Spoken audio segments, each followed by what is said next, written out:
Folks, welcome into another Hot Topic episode right here on pubsportsradio.com. Going over an interesting thing today. Jeff, we've been talking a lot about the draft and draft positions, but some interesting topics are popping up here. We always like to talk about, and obviously being in this pandemic right now with COVID-19, the coronavirus.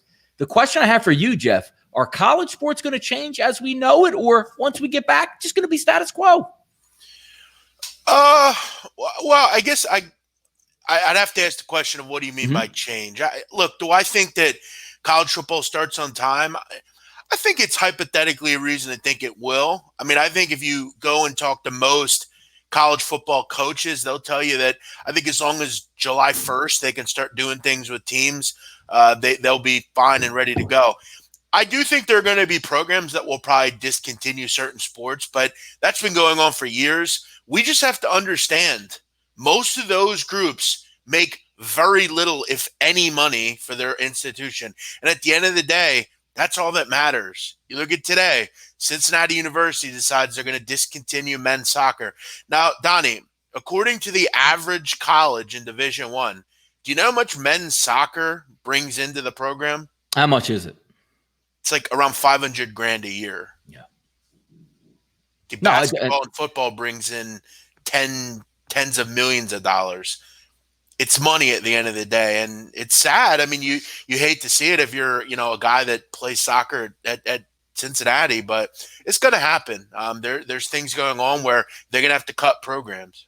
No, we were talking about like hemorrhaging money in college basketball, obviously, some of the lower tier. Because even if you type in, Jeff, like college basketball programs, the lower tier teams don't make all that much money and most of them lose. Right. You're only talking about a select few of these, top 20 programs that actually carry their athletic department. So the interesting part would be is you're alluding to the situation when Cincinnati just shut down their soccer program. The interesting topic I want to bring up to you here, Jeff, is when we try to break down like what's actually going on is, does this give an institution or institutions the chance to go through and say, look, in these tough times, we're going to cut these programs that hemorrhage money over the years, but we can actually play it off behind, hey, look, we don't have any revenue coming in. This is only going to be a temporary situation because that temporary can start to turn into permanent. It'll be hard to get around Title IX because as we know, if you have an equal amount of men's sports, has to match up an equal amount of women's sports, regardless if that program or anything hemorrhages money, it has to be one for one at that point. Does this give maybe some of the NCAA institutions say, hey, look, in this pandemic time, all bets are off right now. We're shutting down programs that don't make any money and are costing us money because we can't afford it. Well,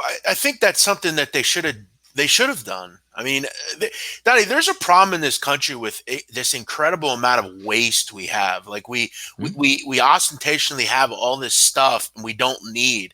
I mean, there are companies, I think that I'm not sure are going to welcome this, obviously, of course not, but there are companies that need to trim the fat, as they say, Donnie. And I think sports are probably pretty similar. You can't just keep throwing money away on useless things. That's what places have to do. They have to trim the fat, Donnie, sometimes. And I'm not saying that I don't want to see wrestling or whatever, but the truth of the matter is they're just not that popular. They're just not sources of major income. And at the end of the day, we need to move the needle and go with sports that do. As far as I've also seen people say that, football and basketball are in danger because nobody's going to go to the games. Look, at the end of the day, Donnie, the SEC, which I saw today, pays, I think they have a $3 billion contract with ESPN. Now, look, the revenue that you're going to get from people going to the games obviously is there, but I don't think they're going to be on the breadline anytime soon because fans can't go for a couple of months. It's not going to be like this forever. As you said, it's only temporary. Yeah, and you talk about, again, the major level programs that depend on that 85 to 90,000 seat place being filled up goes in part of their budget. But also let's take a look like the MAC programs, Jeff, which don't have anybody that go to their games. So what are they actually really missing? And they still get the TV money. You know ESPN, Jeff, we're very fluent in this stuff. We enjoy it. MACtion on Tuesday and Wednesday night. Nobody's in the stands. So whether or not there's one fan in the stands or nobody in the stands, that's not going to affect their bottom line at all. And they'll still get the TV money. I bet you the MAC comes out first like, dude, let's play with nobody in the stands. Yeah, I mean, outside of the top probably 50 teams in the country as far as football, basketball, top 50, college football, top 25. They just don't go to the games. I mean, it's a different way of thinking now. And as you said, I think people just think, oh, it's going to be so bad because there's no fans there. most of the games I watch don't have any fans. Temple, I've been to multiple Temple games, Jeff, where you have a 10,000 seat Liacouras Arena, and I swear there can't be more than 1,500 people in that place. I've been to LaSalle games that looks like a college gym that's filled 10% capacity, you know? No, I remember at the end of the Fran Dunphy era at Temple. I remember there were certain games, against I don't know, just like random Tulsa. Yes, correct. I went to the last Tulsa game. Nobody was in the stands. No, man. That's the thing. It's like you don't even have students that are going to games. They live on campus. I mean, that's another one that we should pick up, the students that don't support the team, because we know in North Broad there is a lot of people that go to Temple, and I look at their student section like, that's not actually a student center. That's like 20 people in the band, some cheerleaders, and 3 dudes looking to eat pizza. Yeah, and at the end of the day, I think people need to remember, like most schools, they fund their athletic programs. For instance, like at Cincinnati. Mm-hmm. In 2018, Donnie, Cincinnati spent $62 million on athletics. Yeah. Okay. Almost half of that money came from direct support to the institution, student fees, tuition, all that sort of thing. It's not like Temple University funds their athletic program from the 20 students that might come to the game. I mean, it just doesn't work like that.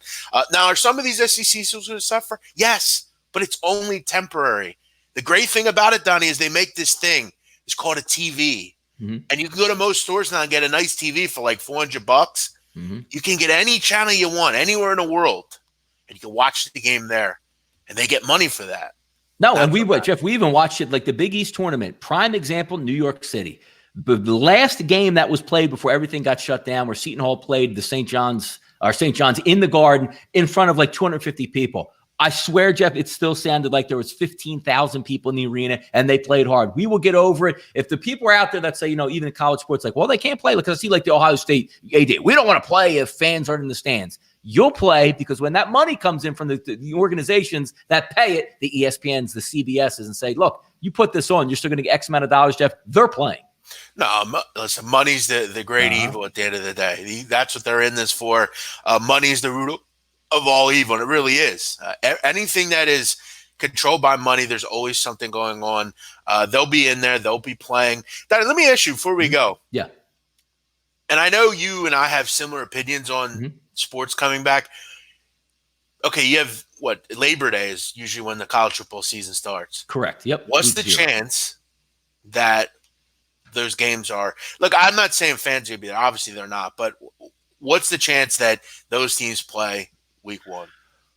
I'm going to say, I hear the talk, because everybody likes to slant on like the safe side, right? Oh, can we push it back to like the winter? I don't think that's going to take place, because you affect so many other things. I honestly think that there will be football played week 0 in college football as planned. Fans in the stands in full, I don't know about that, because I don't even know the consumer confidence of, people just getting nervous going back into a big crowd after a pandemic. Football is going to get played. It has to, because again, Jeff, what did you just say? Money is on the line, and they want to get it. Yeah, I agree. And I think we have to also remember, like, it's April 14th.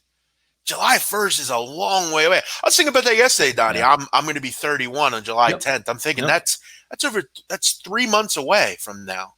You're already starting to see in New York City, Donnie, and all these different places. You're starting to see the press conferences not be about the actual pandemic. It's about how do we get from the pandemic to back to semblance of a normal life where, you have to do normal things. So, yeah, I agree with you. I think we're there. I think we're ready to go. Yep, I think this topic come up a lot more, and that's what the Hot Topic episodes are for here, Jeff. Me and you come on, we spit a little bit of fire here, try to get you through till these sports come out. Now, next week, Jeff, draft will be live. We're not missing the draft, so. Donnie, and you're right, and I can't wait. And I'll say on one final point, is it sad that certain sports won't be played anymore? Yeah, I do feel bad for those, because there are a group of people that are fencing, or they do play water polo, whatever. But at the end of the day, it's probably only temporary. I remember when you brought UAB up, Donnie. Yes, correct. UAB football completely stopped. Okay, they stopped the program. 2 years later, let's get this going again. I don't think it's going to be forever. I just think for a year or two, it might be like that. But yeah, I can't wait to do the draft stuff, Donnie. We've got so many great storylines coming up. You're starting to see so many great things move around. So yeah, I'm looking forward to it. It's going to be much anticipated. We need an escape for a couple of days. No, pour a little bit out, Jeff, as they say, for Cincinnati soccer. It'll probably be back in the near future, even though they say it's going to be temporary, not temporary at this point. A lot more of that to go. And Jeff, we'll be back talking draft coverage again tomorrow for Wednesday's Hot Topic right here on pubsportsradio.com. He's Jeff Nadeau. I'm Donnie Seymour. Thanks for tuning in, and we'll be right back at it tomorrow.